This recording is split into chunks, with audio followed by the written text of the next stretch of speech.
Hi everybody, today in this video what I'm going to do is I'm going to show you how to make some real easy homemade noodles. Um, the key to this is that they are real easy to make and that they are way better than any noodles that you're going to buy in the store. And in the end, it's just so easy to do that you got to do it. I grew up, we had a lot of noodles when I was growing up. My mom and dad, my mom cooked a lot with eggs in a lot of ways. We typically had a couple dozen eggs in our refrigerator. And so she made a lot of different things with eggs, and I grew to like a lot of them. Our most common dish that we often had was, my dad was a fisherman, or liked to fish. I won't say he was a fisherman, but he liked to fish. And so we had fish in our freezer, fresh fish in our freezer all the time. And so very typically on Friday evening, our meals was fried fish and noodles. And you put some baked beans with that, and it was really good. But the key to this is that the noodles are just so easy to make. The only trick on it is that you have to plan ahead. If you're going to have noodles for supper or for dinner, you need to be thinking about that in the morning and do it that way. On the other hand, the great thing about these noodles is that they do store. You can put them in the freezer and pull them out later. And so that's what I'm going to do with this batch here. I don't have any plans for this one directly, but I'm going to put this one away and use it at a later time. The ingredients are all here, and you can see what I have. These are egg noodles and flour. This is not going to be gluten-free. Don't worry about that. If you have a flour allergy, this is not going to be the recipe for you. These are egg noodles, and so one of the main ingredients is eggs. And one great thing about this recipe is that it's completely scalable, and it's all depending on how many eggs you have. I tend to use 4 eggs, and I've already put 4 eggs into a little medium-sized bowl here. I'm going to beat them up a little bit just to break the yolks and get them mixed up. One of the great things is that you just, as I said, this scales up really easily. For every egg, what you do is you add about a tablespoon of fat of some sort. I tend to use butter because I like the flavor better. I've melted my butter, so I'm going to stir that in. This is a little bit warm. I don't want to curl the egg or anything like that, and so stirring my butter. So I have 1 tablespoon of butter or fat for every egg that you use. I've done this with olive oil before just because it's easier. I don't like the flavor quite as much, so I'm sticking with butter in this regard. Anytime you have that much flour that we're going to be using, you need to use some salt. And the other thing we do with the salt, it's about half a teaspoon of salt per egg. So I've got 4 eggs.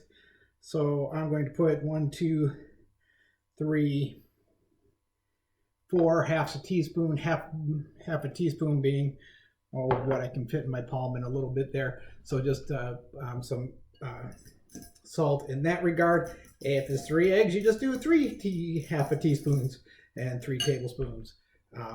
If you want to make a big batch, I've made up to these batches as many as 6 eggs. That's a lot of noodles coming out of it, but I've needed them for when we had guests and things like that. You just scale up appropriately. So that's the base of it, right? That's where everything is. From here, what we're going to need to do is we're going to need flour. And in the same way, we can do this. And you know what I usually figure is about a half a cup of flour per egg, but that is certainly not something that you're going to measure out because it's going to depend on how things are. And I said this is how easy this is in this regard. Is what I usually figure is that I gotta move this over here because I'm right-handed. One of my scoops on my flour scoop, that's about a half a cup. And so what I'll do is I'll put my let's put 2 of them in there. You don't have to worry if you're spilled, don't worry. And so let's put two scoops of flour in there. So that's about 1 cup that I've added. Let's get that in and let's get that combined in so that it actually starts soaking up some of that egg protein and the butter. And you end up with a kind of I don't know, I guess this would almost be the level of a dumpling dough, right? You could take this and right here, I think this is where if you added a little baking powder and then you could put that in some sort of broth and make a dumpling out of it or something like that. This is how versatile eggs are, of course. So he's still pretty wet, so let me add another half a cup. That was a small scoop, so let me add another half a cup of flour and get him working there. The other thing you need in this to make eggs is you actually need quite a bit of counter space. You can see I've got an open counter space, and so the first thing I always do is clean up the whole area, wipe it off nice with a rag and everything like that, and make sure it's dry, because you're gonna want that to be a dry area like that. And so still a little bit wet in here. I want it to be fairly dry so that I can take it out without it sticking to my hands, kind of. That's what I'm looking for in this regard. I don't want it sticking in the bowl. I don't want sticky noodle dough at this point. There we go. Now we're getting a little bit better, and I'm going to take him and dump him out on the counter. You can see that when I do this, I actually take a little cutting sheet of some sort, whatever you want to call that, a cutting sheet, and I don't know what it's made of, a little plastic cutting sheet. That I put that down first, because when it comes to cutting the noodles at the end of the day, I don't want to cut on the counter, and it's just easier to roll these out right on that for the most part. Just going to put that kind of into a ball to make it all come together. It's still a little sticky. Now's the time to get the flour out. Remember, this is not an issue of being scrimpy with your flour. You need flour all over the place. In fact, there's a video I have out there somewhere that talks about my Roomba and my programmable Roomba, and I have this area around the counter is defined as what I call the flour mess. And so I can say, hey Google, have Otto, or Junior in this case, clean the flour mess, and then the Roomba comes over and cleans this area around the counter, because I tend to, when I make noodles or whatever I do in this area with flour, I tend to spill flour all over the floor. So you can see what I've done. I brought this all together, and then I kind of pat it out into a flat area. It's still going to be very wet, so I'm going to keep my flour around and keep it covered. I like to flip it over, get the floured side down, and now I have the unfloured side on the top, and cover that with a little bit of flour as well. You can get that out of the way.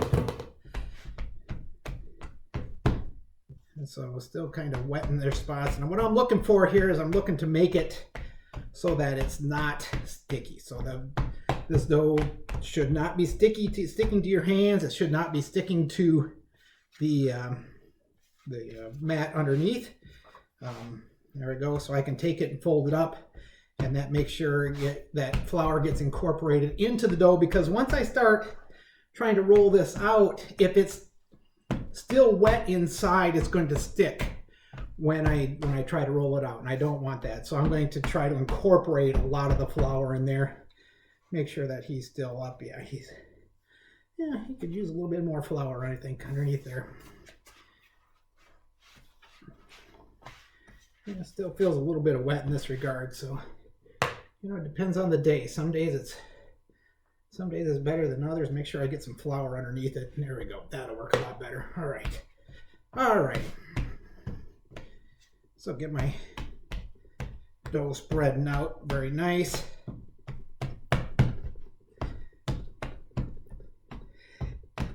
And once you think you have enough flour in there, which I might do at this point, we'll see what happens when we start to roll it out. Then you can get your rolling pin and see where you can go from there. I just messed that up a little bit. I'm still a little concerned about it, but let's see what happens. So I'm going to take my rolling pin and just start flattening them down.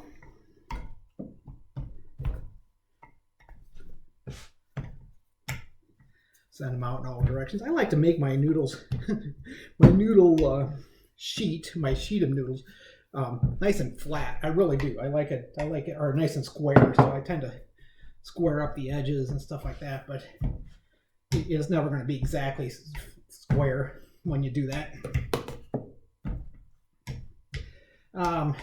Yeah, no, this is working great.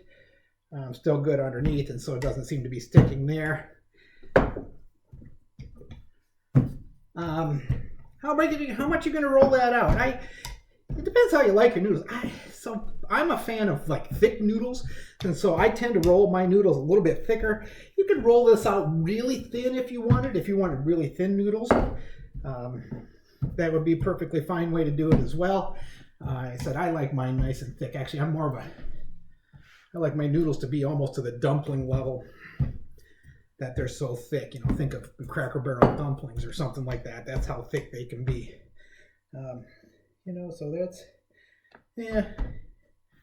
I've seen drier underneath. It's a little bit moist today. That's okay. Not quite enough flour, but it's rolling out nicely, and that's the important part about this. So nice even roll. All right, so there's my set of noodles. On the other hand, these are not ready yet. So I'm working this in the morning. This is about 11 o'clock in the morning when I'm making these. What I need to do is I need to let these dry out. You will see people make noodles and they'll go ahead and they'll cut them right away and everything like that. But in order to do that, you really have to put in a lot of flour, because you really have to dry that out in order to make it workable and cuttable. If I tried to cut them right now, it would be so sticky on the knife, and your noodles wouldn't come out very nice. And so the answer to it is that you have to just, you know, put a lot more flour in it, soak up a lot more of that liquid. My approach on this is just to let it dry. And so that actually leads to a lot of issues. When you talk to my mom about making noodles, she'll complain constantly about how the conditions weren't right and they just didn't dry, and then, you know, they got to dry right and everything. And oh boy, I made them noodles that one day and they just did not dry, and she'll complain about that. And then she'll talk about the time when she made the noodles and they dried so nice and then it was great. And, you know, there's an issue of all these things about humidity and temperature and how those things all come together. And I don't know the answer to it.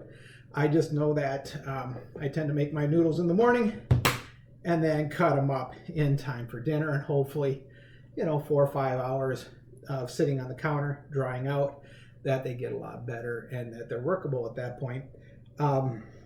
So what we're going to do now is pause the video and wait for the noodles to dry. Hey, while we're waiting for the noodles to dry, let's talk about this just a little bit, and let me throw my disclaimer in here. You know, if you saw my video on making jam, one of the things I said is that, no, this isn't going to be as good as some of the fancy jams that you can find. You can find recipes online and directions online for making really great strawberry jam. And I absolutely agree. On the other hand, and the jam that I made in my video isn't going to be as good as that, but it's going to be way better than anything that you can buy in the store. And the same disclaimer applies to my noodles here. I'm sure if you watch Alton Brown or somebody like that, they'll give you a really fancy, involved noodle recipe, and you got to do this. And I've seen Alton Brown pull out his noodle maker and all these things like that. And yeah, you know, and they're going to worry about, you know, is the texture right, the consistency, and all these things. And, you know, absolutely, you can worry about those things, and you can do those types of recipes and work very hard to make great homemade egg noodles. On the other hand, I haven't spent any time doing that. And you see, you know, this took us 10 minutes to throw this together, or 5 or whatever, 10 minutes because I talk a lot. When I do this on the whole, it takes me 5 minutes to roll this thing out. And then I just wait all day and cut them up at the end. And I don't spend a lot of time worrying about all those details that make the best homemade noodles, because I don't have to. You know, I'm happy to go to 95% of the way to get great homemade noodles, way better than anything you can buy in the store. You know, you can go to the store and you can buy like the Amish Kluski noodles and things like that, which are kind of the same. They actually have that egg noodle consistency and everything like that. But they're not as good as the fresh ones. They tend to get hard, and especially the ones, I don't know about the ones in the freezer. I don't try those too often. If you try the ones that are in the bag, they're so dried out, you cannot reconstitute them and get them soft like they need to be.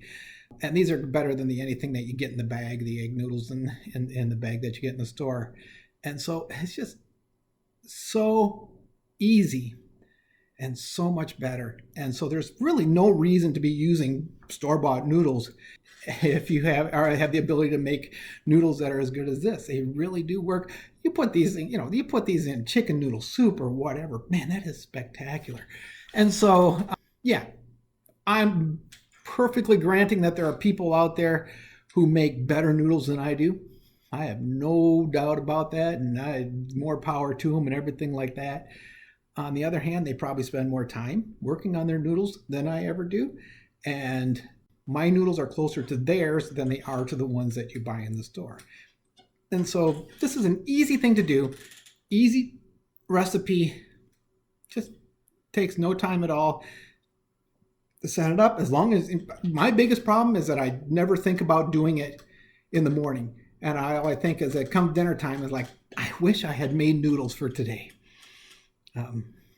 So that's what you want to be doing. As I said, these store perfectly fine. You could put these in the freezer and you can store them for a month or so in the freezer and do it that way. And so make them when you remember to make them, store them away, and then use them when you need them. So that's the disclaimer that I'm going to give. And from this, we're going to wait for the noodles to finish drying. All right, we're maybe 7 hours later than where we were before when we started this, and the noodles look like they're in pretty good shape. You know what I'd like to do at this point is just to make sure that I can get them up and everything like that. I'm going to take a spatula here and I'm going to scrape underneath them between the noodles and the cutting board, and you know I can move those around, so that's fine. The outside is fine, but I just want to make sure the noodles are okay. So get underneath here and scrape that just to make sure that there's nothing sticking too much. And let's see what happens if I try to fold them up. And I'm going to fold that a little bit. They're a little stickier than I would like, but I can go like that and make sure now they're all loose and everything, and I can move that dough around. And so we're ready to cut them up. And all I'm going to do to cut them up is I'm just going to take a regular paring knife here and do a good cut down the middle. And I'm just going to cut this, I guess. Depends how long you want your noodles. If you want them really long, you would just leave it like this. I usually cut that in half from there. So how about something like that? And like that. And now what I'm going to do is just take these 4 different cuts that I have and layer them on top of each other. And they don't fall on top of each other perfectly. Oh, there's one a little bit sticky, so I'll get underneath them and scrape them up. There we go. A little bit like that. He's a little sticky in the middle there as well. But now he's good. And put him there. And so now I've just got my row of my stack of 4 rows of noodles, and all I'm going to do is just cut along these guys. And now you cut them as wide or as thin as you want. I mean, you could cut them perfectly, as thin as possible and everything like that. Then it'd take you forever to cut them. I like wide, thick noodles and everything like that. Oh, you're never supposed to eat raw egg, but you got to taste it just to make sure. And the answer is, yeah, those taste good. Now, when you make noodles like this, they should be a little bit salty, at least at the raw stage, because given how much flour is in there, you need a lot of salt to give that flavor. And so put a lot of salt in there, otherwise it's going to be extremely bland. And so that's why we have as much salt as we have. So that's why we use that half a teaspoon per egg in terms of the salt. And these are cutting up fine, and you can see that they're not sticking together, so they're all falling apart and turning into, even though they're layered. You don't want to squish down on them, of course, that would make them stick together. I also like the noodles that stick together. I don't care. I said I like my thick noodles like that. And so we just cut those up.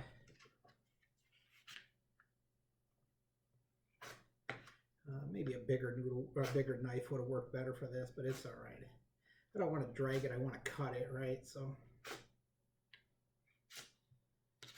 almost done.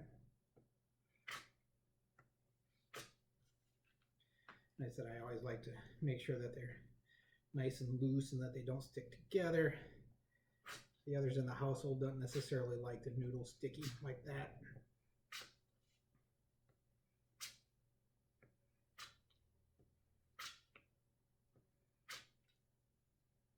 And there you go. And if you wanted to use them right now, it'd be perfect. Actually, it'd be real easy to do. All you got to do is take these guys, throw them in a pot of boiling water.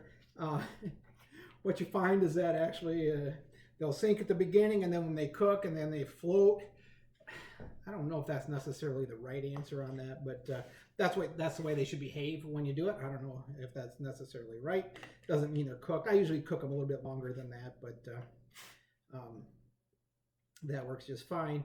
These, I said, I'm going to put these away and put them in the freezer so that we can pull them out on another day. I don't know if this is going to be big enough. If not, I'm going to need a bigger container. Maybe I can get it in this one. This one's got a top on the container, so yeah. Squish him down a little bit.